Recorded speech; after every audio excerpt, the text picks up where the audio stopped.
Okay, तो ohms के बारे में आप इतना जानते हैं, हिंदी वाले लोग हिंदी में बोल रहे हैं, और किन्हीं को ओम्स के बारे में कुछ पता है या मैं ही डील करना शुरू करूँ? देखिए 2 4 5 मिनट बातें होंगी। हाँ, अमन यादव बोलिए। क्या? अच्छा कोई नहीं है, सब भूल ही जाते हैं, तो आप भी भूल गए तो अच्छा ही किए हैं, है ना? चलिए, तो बस 2 4 5 मिनट। हाँ भाई, घाटा नहीं होगा कोई, याद रखिएगा। हाँ, बहुत अच्छा सोचते हो, ऐसे ही सोचते रहो, कंजर्वेशन ऑफ माइंड। बहुत बढ़िया, बहुत अच्छा फॉर्मूला है भैया। ओके, तो 2 4 5 मिनट तक मैं ओम्स के बारे में बोलूँगा, 2 4 5 मिनट ही, ज़्यादा नहीं बोलूँगा। थोड़ा अच्छा से सुनिएगा सब लोग और याद रखिएगा।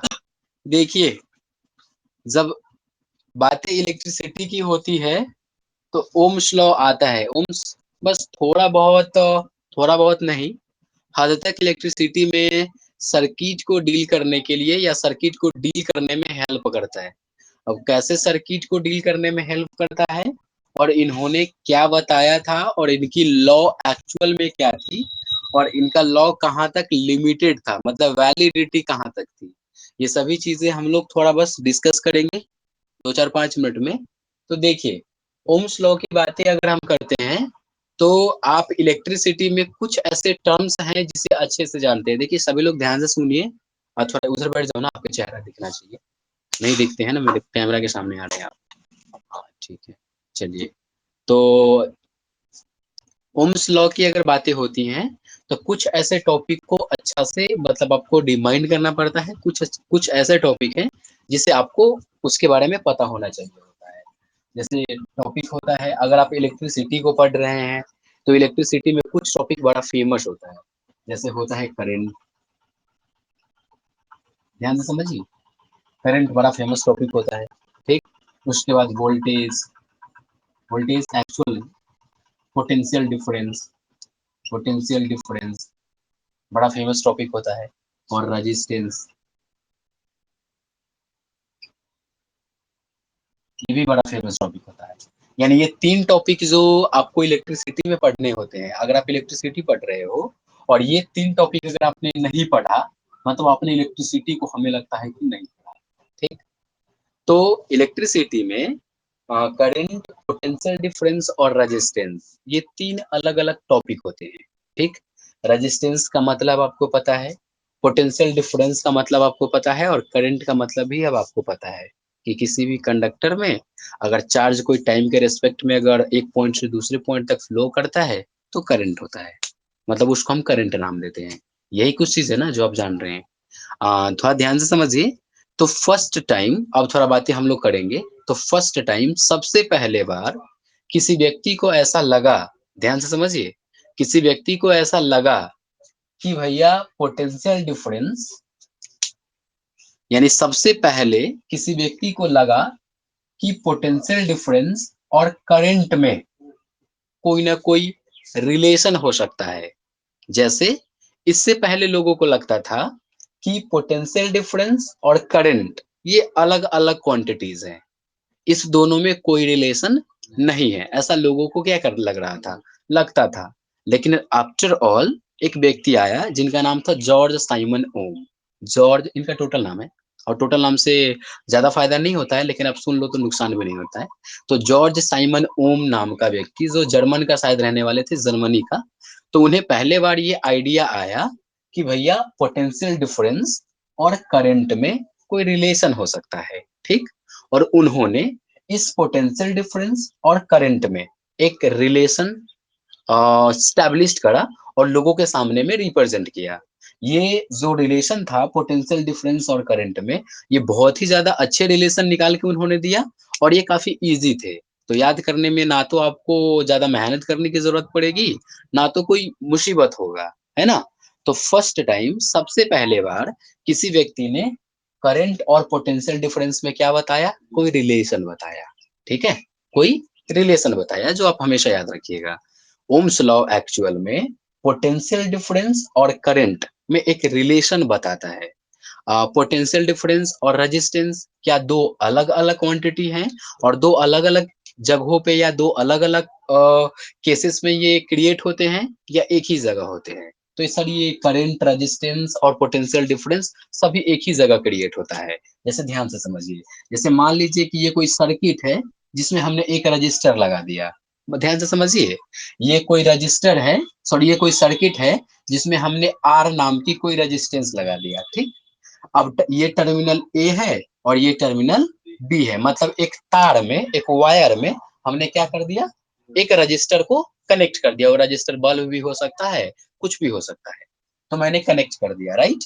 अब इसमें करंट यहाँ से फ्लो होके इस टर्मिनल तक पहुंचेगा, तो मान लेते हैं कि इस सर्किट का जो करंट है वो करंट क्या है, आई है, कोई दिक्कत नहीं, स्केलर है बेचारा।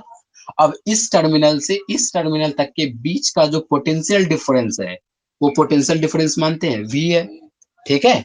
और ये इसका क्या लगा हुआ है, रजिस्टर। तो इस सर्किट में आपको तीनों चीज देखने को मिल गए, करंट भी देखने को मिल गया, रेजिस्टेंस भी देखने को मिल गया और पोटेंशियल डिफरेंस भी देखने को मिल गया। तो जॉर्ज साइमन ओम से पहले, यानी ओम से पहले लोगों को लगता था कि ये आई और ये वी और ये आर अलग अलग है, कोई रिश्ता, कोई रिलेशन किसी को पता नहीं था। तो तब उन्होंने आया और इस तीनों में एक अच्छा सा रिलेशन लोगों के सामने में रिप्रेजेंट करा, ठीक। तब वो क्या कहते हैं और उनका क्या स्टेटमेंट रहा, वो थोड़ा ध्यान से समझिए। तो ओम्स का कहना था, ध्यान से समझिए, ओम का कहना था कि किसी भी सर्किट के अंदर में, किसी भी सर्किट के अंदर में, जैसे मान लो कि कोई सर्किट है, ए बी नाम का कोई सर्किट है, किसी भी सर्किट के अंदर में अगर कांस्टेंट टेम्परेचर पे, टेम्परेचर को कैसा कर दिया जाए, एकदम कांस्टेंट कर दिया जाए, ना तो वो बदले, मतलब ना तो वो घटे ना तो वो बढ़े। अगर 10 केल्विन अगर टेम्परेचर है तो हमेशा और हमेशा कितना केल्विन रहना चाहिए, 10 केल्विन ही रहना चाहिए। तो उनका कहना था कि कांस्टेंट टेम्परेचर पे अगर किसी भी कंडक्टर में आई नाम का करंट अगर फ्लो कराया जाए तो इस पोटेंशियल डिफरेंस के डायरेक्टली प्रोपोर्शनल होता है। और कुछ नहीं था भाई, बस इतनी ही बातें थी, थोड़ा ढंग से याद रखिएगा। उनका कहना था कि कांस्टेंट टेम्परेचर पे, टेम्परेचर भी कांस्टेंट होना चाहिए और स्ट्रेन भी कांस्टेंट होना चाहिए। ये टेम्परेचर और स्ट्रेन क्या होता है, 11वीं में आप शायद पढ़े होंगे, ना पढ़े तो हमसे पूछिएगा, ठीक है। तो उनका कहना था कि कांस्टेंट टेम्परेचर पे, eight constant temperature, eight constant temperature, eight constant temperature, constant temperature पे ये आई और ये वी दोनों एक दूसरे का क्या होता है, डायरेक्टली प्रोपोर्शनल होता है। यही ओम्स लॉ है, ठीक है। तो according to Ohm's law, at constant temperature I flowing current is always directly proportional to potential difference across applied it, ठीक है। यानी किसी भी चालक तार में, हिंदी में थोड़ा बोल देता हूं, किसी भी कंडक्टर वायर में फ्लो होने वाला करंट उसके पोटेंशियल डिफरेंस का डायरेक्टली प्रोपोर्शनल होता है यदि उस कंडक्टर का टेम्परेचर कांस्टेंट है तब। यही स्टेटमेंट ओम के द्वारा दिया गया। तो लोगों को लगा कि यार अगर टेम्परेचर अगर कांस्टेंट होगा, अगर वेरिएबल नहीं होगा, एक जैसा रहेगा, तो ये भी और ये आई एक दूसरे का क्या है, डायरेक्टली है। क्या ये स्टेटमेंट कम थे, बहुत ज्यादा था। और समझदार लोग तो यही से काफी चीजें निकाल निकाल कर ले आया। तो बातें समझ में आई कुछ, और भी आगे बातें करता हूं मैं। तब उनके अकॉर्डिंग, अकॉर्डिंग टू ओम, थोड़ा ध्यान से समझा जाए, according to Ohm, right, according to Ohm potential difference is directly proportional to I. What is I? I is the current, V is the potential difference. तो एट कांस्टेंट टेम्परेचर ये V और I एक दूसरे का क्या होता है, directly proportional होता है। अब इसी इक्वेशन को उन्होंने क्या करा, कुछ आगे एक्सप्रेस करके बताया। तो अब इस डायरेक्टली को अगर आप चेंज करोगे तो पता ही है हर एक नियम में क्या आता है, कांस्टेंट आता है, सब लोगों को इतनी बातें पता है। तो ये डायरेक्टली को अगर आप चेंज करोगे इक्वल टू में तो आपको एक कांस्टेंट मिलेगा। तो v इज इक्वल टू, ये डायरेक्टली को मैं चेंज करता हूँ कोई कांस्टेंट में, मैथमेटिकल फॉर्म में, तो k इंटू क्या आएगा, i। ये k क्या है, तो k इज अ कांस्टेंट। ये k क्या है, कांस्टेंट है, कांस्टेंट है। अब इस कांस्टेंट की जगह पे क्या आएगा, तो first of all we are studying about property of v and i, then I named it पहले हम इस v और i की प्रॉपर्टी को समझेंगे और फिर k की जगह पर हम वो चीजें डाल देंगे जो एक्चुअल में होता है। ठीक है, बातें समझ में आ रही? तो भैया ये v है ना, ये सर्किट के बीच के टर्मिनल का यानी सर्किट के बीच का पोटेंशियल डिफरेंस है और ये जो I है ये इसमें फ्लो होने वाला करंट है। ठीक, तब उन्होंने यानी ओम नाम का जो पर्सन था उन्होंने इस k के जगह पे r नाम की कोई लेटर डाला। आर नाम का लेटर, उस आर को भी लेटर कहो, लेकिन वो आर एक्चुअल में रेजिस्टेंस था।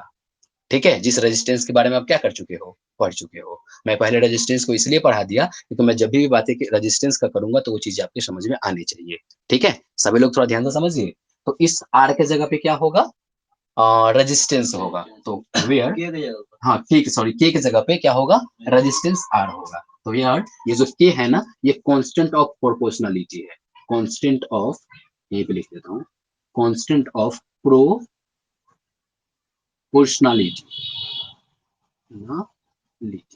राइट, कांस्टेंट ऑफ प्रोपोर्शनलिटी है। और इस के की जगह पे अपन क्या लिखेंगे, v is equal to R I.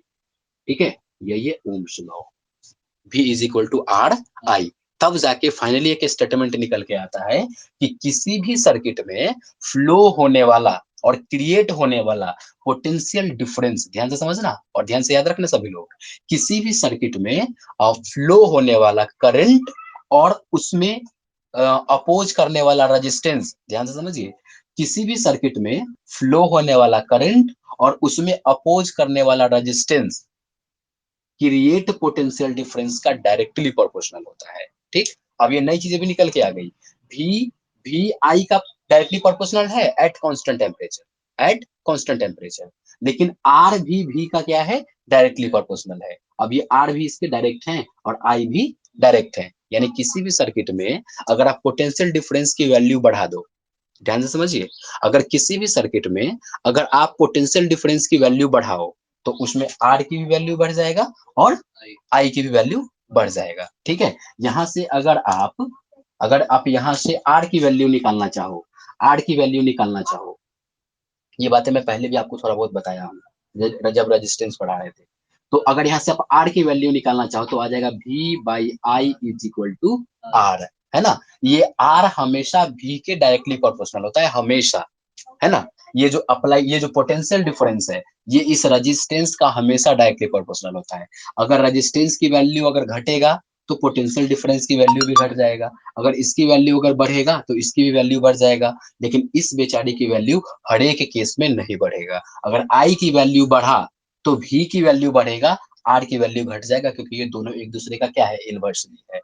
Are आई के इनवर्सली है लेकिन आर भी के डायरेक्टली है। ये चीजें आप अच्छे से याद रखिएगा। ठीक है, तो according to Ohm potential difference is always directly proportional to applied current at constant temperature. याद रखिएगा ये सब चीजें। हाँ बताइए, अभी किसी को समस्या है तो बताया जाए, और भी बातें हम आगे करेंगे, पहले इतना अच्छा से लिखवा देने के बाद बताइए, किसी को कोई दिक्कत है? हाँ, आर बिल्कुल ही रेजिस्टेंस है। क्या बोले भैया? हाँ बिल्कुल, तो ओम से पूछना पड़ेगा, गलती कर रहे हैं आप, है ना। भैया उन्होंने आर ही माना, अब उसके लॉ है, अब वो सारा मानेगा ना। ठीक है, बस यही सब चीजें हैं जो बस लॉ में याद रखना पड़ता है। एक आध दो बातें वो कांस्टेंट याद रखना पड़ता है। ग्रेविटेशन में न्यूटन ने जी माना, है ना? तो यहाँ पर ओम ने आर माना, बस ये बातें भैया इतने याद रखने होते हैं। ये कांस्टेंट वाली बातें बस लॉ में याद रखना पड़ता है, बाकी सबका इलाज है। ठीक है अमरनाथ भैया, मतलब सब चीजें की प्रॉपर्टी को पढ़ना पड़ता है और उसके अकॉर्डिंग उसका नामकरण कर दिया जाता है। यहाँ पर ये पोटेंशियल डिफरेंस है, यहाँ पे ये आई है, तो अपोज करने वाला का नाम उन्होंने रेजिस्टेंस दिया, ये ओम ने दिया था बेचारा ने। ठीक है, और भी किन्हीं को समस्या? नहीं, बिल्कुल ना लिखे, पहले भाषा लिखेंगे ना, पहले तो भाषा लिखेंगे ना, तो जल्दी जल्दी भाषा लिखिए, मोबाइल की बैटरी आ गए एकदम कम पे, तो जल्दी जल्दी भाषा लिखा जाए। लिखिए तो, the relationship, the relationship the relationship between voltage, थोड़ा फटाफट लिखा जाए, the relationship between voltage and current, the relationship between voltage and current voltage and current through a conductor, voltage and current through a conductor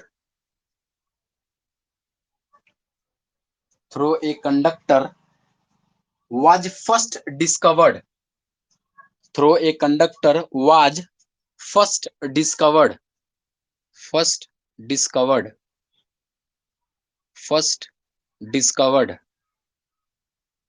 by George Simon Ohm, first discovered by George Simon Ohm,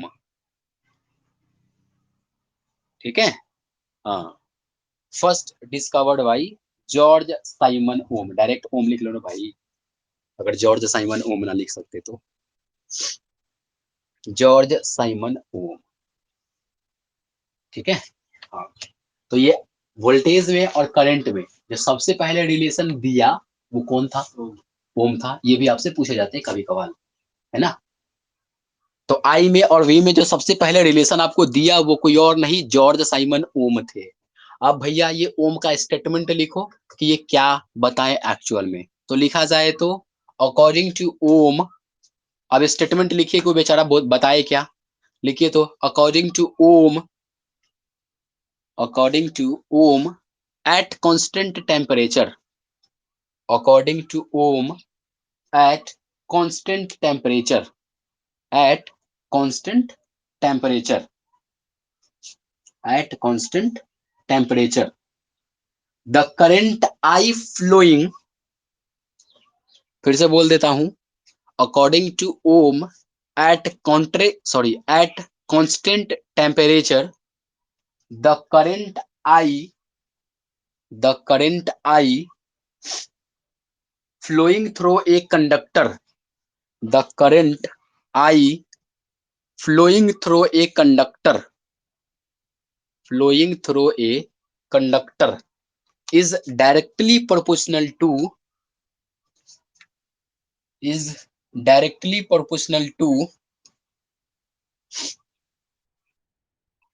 through a conductor is directly proportional to applied potential difference, directly proportional to applied potential difference, directly proportional to applied potential difference across it, applied potential difference across it,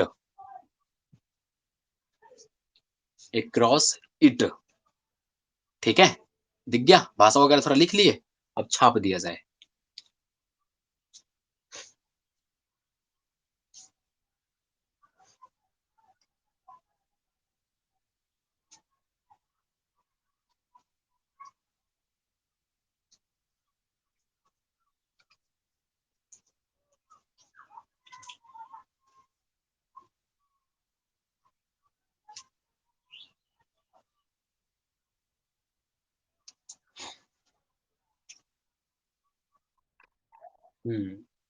लिख लिए तो आगे लिखा जाए, अगर लिख लिए तो, नहीं पहले आ, हाँ जी, कहिए ना,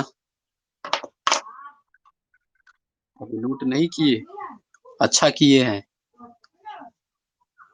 जल्दी जल्दी नोट कर लीजिए।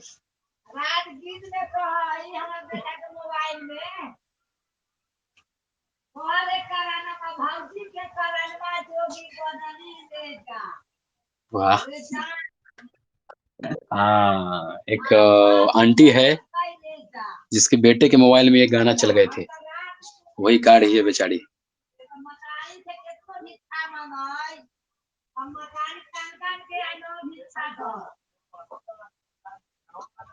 ठीक है, नोट उठ हो गए।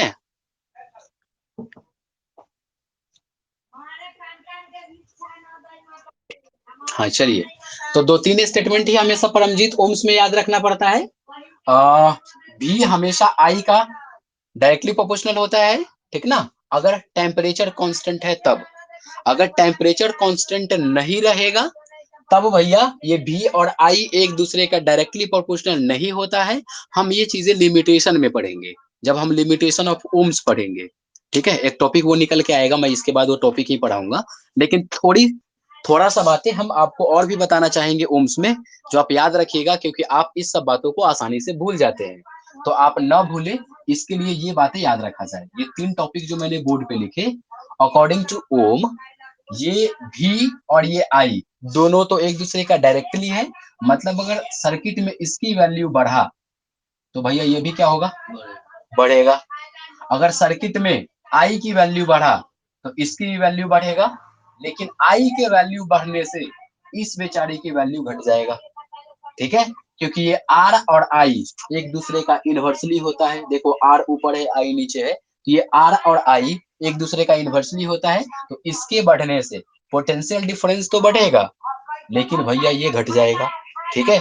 अब इसके बढ़ने से अगर मान लो किसी कारणवश अगर ये बढ़ रहा, इसकी वैल्यू रेजिस्टेंस बढ़ रहा, अपोज करने वाला अगर बढ़ रहा, तो भैया भी तो बढ़ेगा ही बढ़ेगा, लेकिन ये बेचारा क्या हो जाएगा, कम जाएगा। बातें समझ में आ गई? दूसरी बातें, ये पहली बातें थी, ये दूसरी बातें। ये कोई वो नहीं समझ लेना ऑर्बिटल डायग्राम वगैरह केमिस्ट्री वाला, ठीक है, ये एरो ऊपर नीचे सजा दिया बी कुमार तो भैया ये केमिस्ट्री होगा, बिल्कुल ऐसा समझने की गलती ना करे। और तीसरा भाई ध्यान दियो, अगर सर्किट में बी की वैल्यू बढ़ा, किसकी वैल्यू, वी की, potential difference between two terminal in a circuit, अगर इस वी की वैल्यू बढ़ा तो भैया आई की वैल्यू भी बढ़ेगा और साथ साथ में आर की वैल्यू भी बढ़ेगा। ध्यान दियो यहाँ, भी का बढ़ेगा तो तीनों का बढ़ेगा। हाँ, भी का अगर बढ़ा तो साथ साथ में दोनों का बढ़ जाएगा।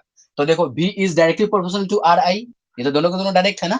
तो अगर सर्किट में वी की वैल्यू बढ़ रहा है तो आर की भी वैल्यू बढ़ेगा और आई का भी वैल्यू बढ़ेगा। ये आर आई भी सब क्या है आपको पता है, ठीक है। ये चीजें कहीं नोट वोट लेकर लिख लो, तीर से याद रखना।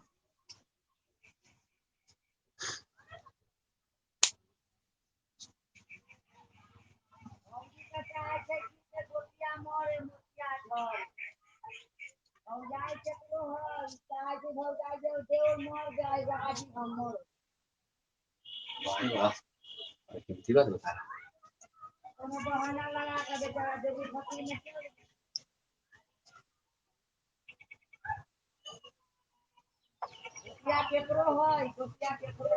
हाँ तो जल्दी जल्दी नोट करा जाए। नोट करेंगे तो टाइम, अगर ज्यादा देर नोट करेंगे तो टाइम वेस्ट होगा।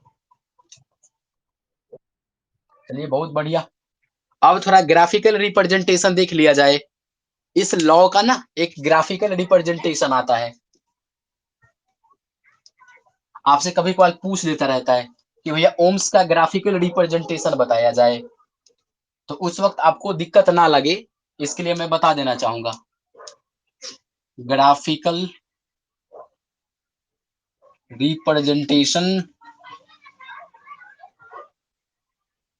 रिप्रेजेंटेशन ऑफ ओम्स लॉ,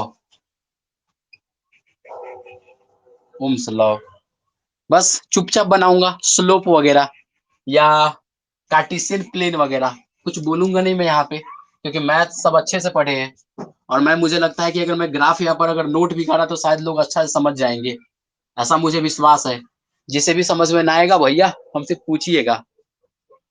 ये ओरिजिन है, ये एक्स प्लेन है, ये वाई एक्सिस है, मैं प्लेन कह दिया हूं तो डाउट मत करिएगा, ठीक है। तो ध्यान से समझा जाए, ये इधर को बढ़ रहा है, बढ़ेगा करंट की वैल्यू, और इधर बढ़ेगा पोटेंशियल डिफरेंस की वैल्यू, है ना। तो अब इधर अगर आई की वैल्यू बढ़ा, इधर अगर पोटेंशियल डिफरेंस की वैल्यू है, इस वाले एक्सिस पे मैंने आई रिप्रेजेंट कर दिया, इस वाले एक्सिस पे मैंने बी रिप्रेजेंट कर दिया। ऐसा क्यों किया, इसके पीछे कोई रीजन नहीं है। हम यहाँ भी बी कर सकते हैं, यहाँ भी आई कर सकते हैं, लेकिन स्लोप दोनों में अलग अलग मिलेगा, इसके लिए थोड़ा ध्यान देना पड़ता है। तो ध्यान दीजिए भैया, यहाँ पर जो स्लोप मिलेगा आपको वो एकदम स्ट्रेट मिलेगा।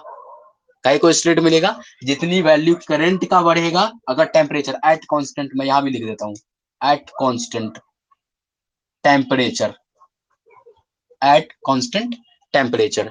तो एट कांस्टेंट टेम्परेचर पे अगर आई की वैल्यू जितना टाइम बढ़ेगा, वी की भी वैल्यू क्या होगा, उतना ही टाइम बढ़ेगा। वी की वैल्यू जितना टाइम घटेगा, आई की भी वैल्यू उतना ही टाइम घटेगा। तो ग्राफिकल रिप्रेजेंटेशन बिल्कुल ऐसा आना चाहिए, एकदम स्ट्रेट लाइन, ना कहीं ज्यादा ना कहीं कम। पहले पॉइंट पे जैसे मान लेते हैं पहले सेकंड में अगर पोटेंशियल इतना हो गया, ठीक है, तो ये वाला ग्राफ आए निकल के थोड़ा ऐसे। हर जगह अगर हर एक पॉइंट पे अगर आप आई और वी की वैल्यू देखना चाहो तो इस वाले ग्राफ में क्या है, एकदम एक जैसा है। तो ग्राफिकल रिप्रेजेंटेशन समझ में आया।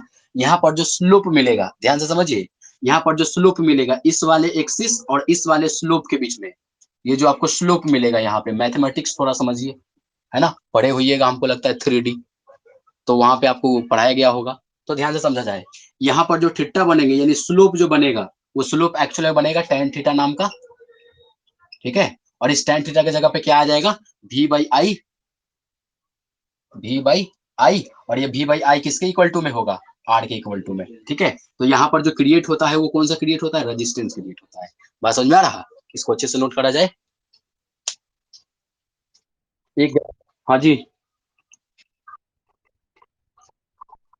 नहीं लिख सकते, tan ही लिखना पड़ता है भैया, स्लोप में tan थीटा ही लिखने हैं, ओम्स में, याद रखिएगा। क्यों लिखते हैं ऐसा पूछ सकते हैं, ठीक है। आगे देखा जाए। अब यहाँ पर इस वाले ग्राफ में देखने से लगता है कि इधर आई की वैल्यू बढ़ रहा है, इधर वी की वैल्यू बढ़ रहा, ठीक है, मतलब एक तरह से स्ट्रेटली बढ़ रहा, ना तो कहीं ज्यादा है नहीं तो कहीं कम है। अब मैं क्या करता हूँ, यहाँ पर इसी ग्राफ को कुछ इस तरह से लिखता हूँ, ये ओ है, मैं इधर वी की वैल्यू बढ़ा दूं, वी की वैल्यू बढ़ा दूं, और इधर मैं आई की वैल्यू बढ़ाऊं घटाऊं, मतलब इस वाले एक्सिस पे, वाई एक्सिस पे मैं आई को रख देता हूँ, और एक्स वाले एक्सिस पे मैं वी को रख देता हूँ, ठीक।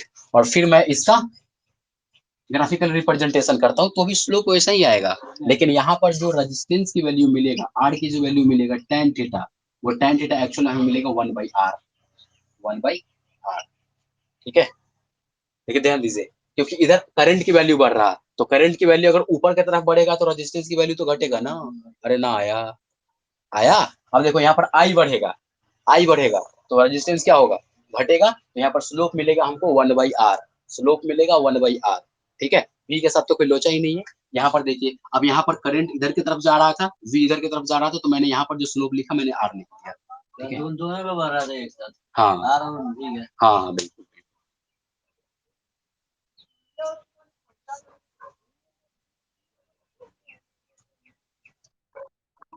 हाँ दोनों उतार लीजिए, हाँ इसमें, इसमें, हाँ एकदम बढ़ रहा, एकदम बढ़ रहा, एकदम बढ़ रहा। हाँ तो मैंने v को यहाँ पे दे दिया नीचे वाले पे ना, तो यहाँ पे 1/r लिखना पड़ता है बस। आप ये वाला ग्राफ को अच्छा से समझिए, ये वाला ग्राफ मैंने खुद से लिख दिया थोड़ा अच्छा से आपको समझाने के लिए, ताकि वो जो स्टेटमेंट जो मैंने बताया ना ओम्स में, वो मैं ग्राफिकली आपको रिप्रेजेंट करके बता दूं। तो यहाँ पर मैंने v को ऊपर लिया, तो r और v दोनों का डायरेक्टली प्रोपोर्शनल है, लेकिन जैसे ही r की वैल्यू बढ़ेगा तो i की वैल्यू घट जाएगा, ऐसा स्टेटमेंट में मैंने बताया, इसको मैंने ग्राफ में रिप्रेजेंट करके दिखा दिया, बस ये है, इसको ऐसे याद रखिएगा, ठीक है। जो स्टेटमेंट मैं बोला ना उसी को मैंने रिप्रेजेंट करके बता दिया, बाकी और कोई ज्यादा लॉजिक नहीं है,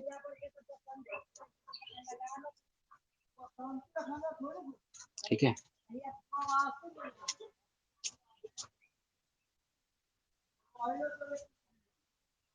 ओके, अगर ये नोट कर लिए हैं तो बताइए। हाँ देखिए, बच्चा लोग, कभी कभार आपसे पूछता है ओहमिक कंडक्टर, कभी कभार एक घटिया घटिया सवाल आपके पास आएंगे, ओहमिक कंडक्टर नाम का, ओहमिक कंडक्टर और नॉन ओहमिक कंडक्टर, ये क्या होता है, कभी कभार आपके सामने में ना सवाल आ जाता रहता है।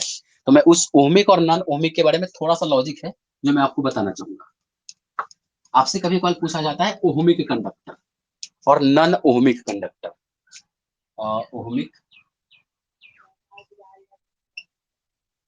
कंडक्टर और नॉन ओहमिक कंडक्टर, ये कोई रेशियो वेशियो ना समझ लो, नॉन ओहमिक कंडक्टर, देखिए ओहमिक कंडक्टर का एग्जांपल कोई भी मेटल है, एनी मेटल, एनी मेटल, जितने भी मेटल देख रहे हो ना, gold, silver, copper, aluminium, sodium, right, iron, निकल, कोबाल्ट, कॉपर, ये सभी के सभी जो मेटल्स है वो सभी कौन से कंडक्टर है? ओहमिक कंडक्टर है। तो जितने सारे मेटल्स है वो सभी ओहमिक कंडक्टर है, और जितने सारे नॉन मेटल और सेमी कंडक्टर है, जितने सारे नॉन मेटल, नॉन मेटल और सेमी कंडक्टर है,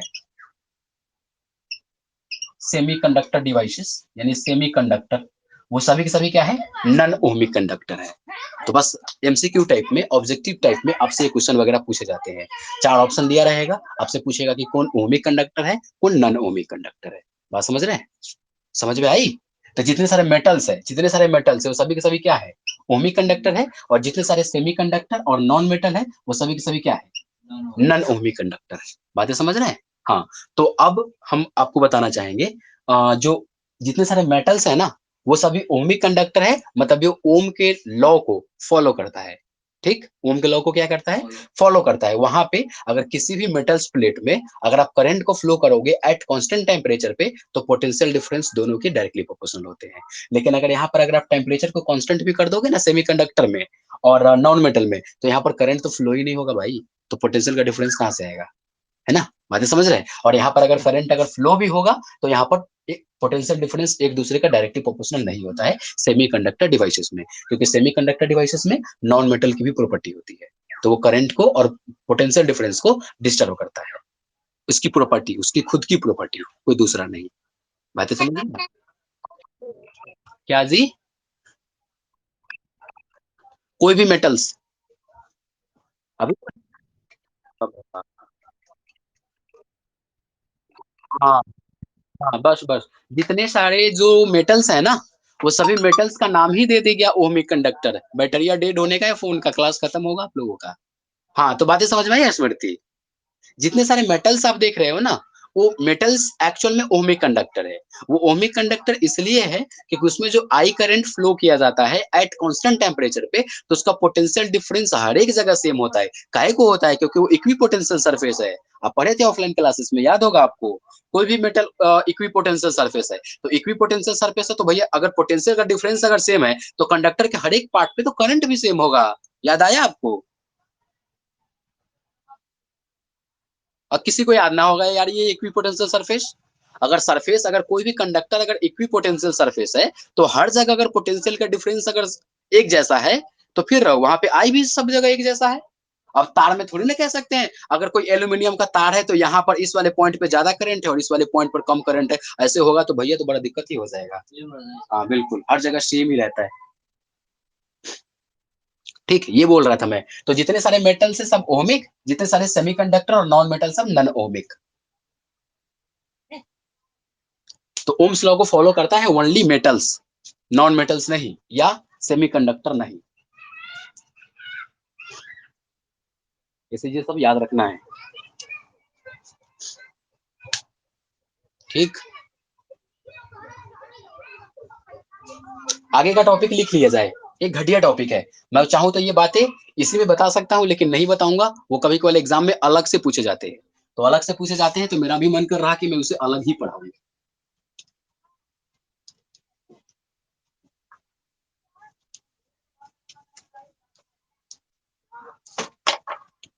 लिखा जाए limitation,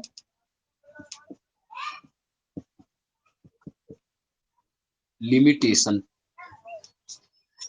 of Ohm's, Ohm's law, limitation of Ohm's law. अब इस बेचारे की भी क्या है? लिमिट है, हर जगह यूज नहीं कर सकते, हर एक अवस्था में, हर एक सिचुएशन में इसका यूज नहीं कर सकते। कहीं ना कहीं ध्यान रखना पड़ेगा कुछ ऐसी चीजें। Limitation of Ohm's law.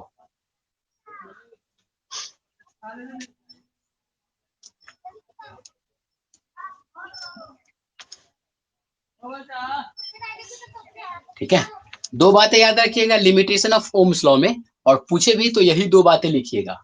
देखिए, लिमिटेशन ऑफ ओम्स लॉ में टू लिमिटेशन है, दो चीजों का ख्याल रखना चाहिए अगर आप ओम्स को यूज कर रहे हैं। दो चीजों का ख्याल रखना चाहिए अगर आप ओम्स को यूज कर रहे हैं। तो limitation of Ohm's law, Ohm's actual में सेमीकंडक्टर और नॉन मेटल पे काम नहीं करता है। अगर और दूसरा ध्यान से समझिए, पहला लिमिटेशन क्या है कि सरफेस या मेटल्स या सॉरी मेटल्स नहीं, सरफेस एक्चुअल में सेमीकंडक्टर और नॉन मेटल नहीं होना चाहिए। पहला लिमिटेशन। अगर आप ओम्स को यूज कर रहे हैं तो आपके पास क्या होना चाहिए, कोई मेटल्स ही होना चाहिए, नॉन मेटल या सेमीकंडक्टर डिवाइस नहीं होना चाहिए। ये पहला लिमिटेशन है ना। और दूसरा लिमिटेशन, टेम्परेचर वेरिएबल नहीं होना चाहिए। अगर टेम्परेचर वेरिएबल हो जाएगा तो फिर आई और वी एक दूसरे के डायरेक्टली प्रोपोर्शनल नहीं रहेंगे। तो पहला लिमिटेशन, वेरिएबल करंट नहीं होना चाहिए। तो do not variable current, temperature current नहीं,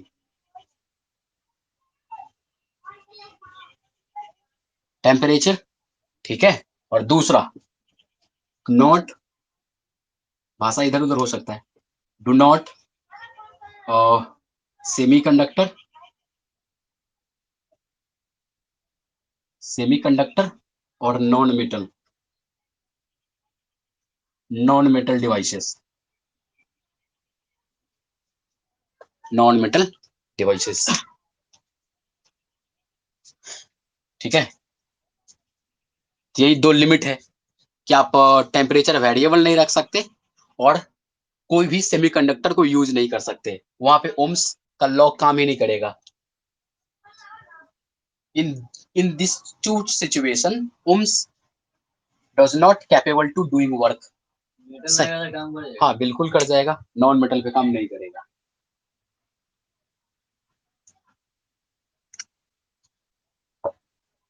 इसमें और भी थोड़ी बातें हैं, इसमें और भी थोड़ी बातें, इसको फोटो वगैरह बना बना कर आपको समझाना पड़ता है, मैं समझाना रहा, मुनासिब ना समझ।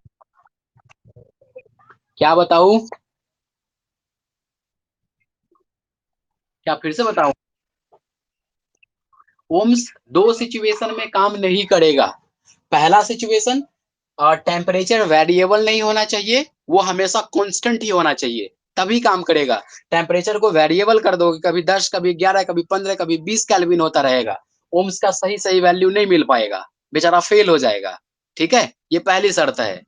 और दूसरा शर्त, कोई सेमीकंडक्टर डिवाइसेस नहीं होना चाहिए, मतलब नन ओहमिक कंडक्टर नहीं होना चाहिए, ऐसे बोलिए सीधे वन वर्ड में, नन ओहमिक कंडक्टर नहीं होना चाहिए। Do not use do not use any non ohmic conductor. ठीक, ये दो यूज ना करे, फिर ओम सही रहेगा, नहीं तो ओम का हालत हो जाएगा खराब। ठीक है, और भी बातें होती है, मैं ओम्स के बारे में एक बार और चर्चा करूंगा जब हम पढ़ेंगे किरचॉफ्स रूल को, किरचॉफ्स लॉ को, तब मैं एक बार ओम्स की बातें करूंगा और ओम्स की एक अच्छा बातें बताऊंगा मैं किरचॉफ्स को पढ़ते वक्त, फिर आपको समझ में आएगा ओ तेरी, ओम के साथ कुछ ऐसा हो गया था और कुछ सर्किट के साथ भी ऐसा हो गया था। वो भी कहानी मैं करूंगा किरचॉफ्स के टाइम में, अभी नहीं करूंगा, अभी बोलूंगा पाप लगने लगेगा। दूर बेहुदा बच्चा, बेहुदा बच्चा, बेहुदा बच्चा, मतलब पढ़ने पे ध्यान नहीं, मोबाइल स्विच ऑफ होने पे ध्यान है, बेहुदा तुरंत ही होने वाला है। और क्लास का भी टाइम हो गया है, तो काहे को हड़बड़ा रहे हैं, बेहुदा बच्चा। शास्त्री जी, समझ में जो भी आ रहा बेहुदा, या सिर्फ मोबाइल के डाउन होने का इंतजार कर रहे हो। लड़का छाती चौड़ा करेगा हम लोगों को और नाक भी बचाएगा। ठीक है, तो यहाँ तक बातें समझ में आ चुकी है तो बताइए भैया साहब, समझ में आए। चलिए, तो आगे का टॉपिक पढ़ाए जाएंगे आगे। फिलहाल आप लीजिए, घर में रहिए, खूब सोचिए, थोड़ा बहुत पढ़िए, बस इसका रेसिप्रोकल करिएगा, ऐसा नहीं कि मेरी बातों को सीरियस ले लीजिएगा। अब तो बी कुमार बोला है खूब सोने को, बस सोए रहो दिन रात। ठीक है। हाँ, दिन रात सोतिए और थोड़ा पढ़िए, ताकि टेस्ट वेस्ट में कम से कम थोड़ा बहुत अपना इंप्रेशन बन सके। इतना जरूर पढ़िए।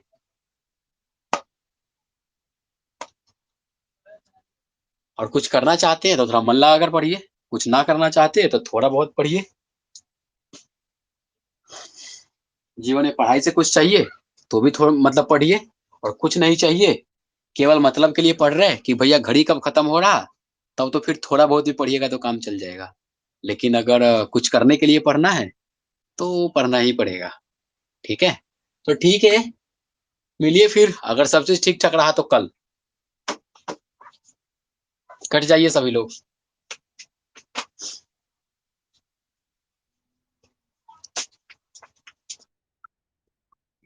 नहीं लिए थे भैया।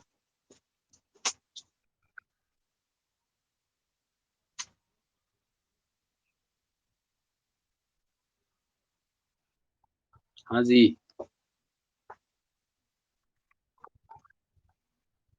कौन?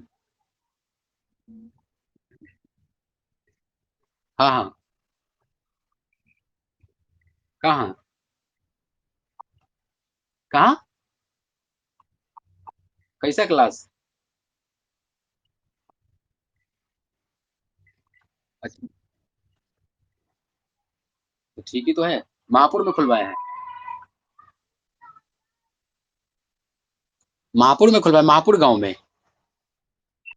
तो अच्छा काम है, फिर चले भगवान करे कम से कम। टीचर सब कहाँ से लाए हैं? हाँ ठीक है फिर। ठीक है, कट जाइए फोन। आपका डे मतलब मेरा मेरा फोन डेड हो गया, तो आज मैं बता दिया हूँ कि पहले से डिस्चार्ज की अवस्था। हाँ जी बिल्कुल आ गया, टोन भी आ गया शट डाउन का। ठीक है बच्चा लोग।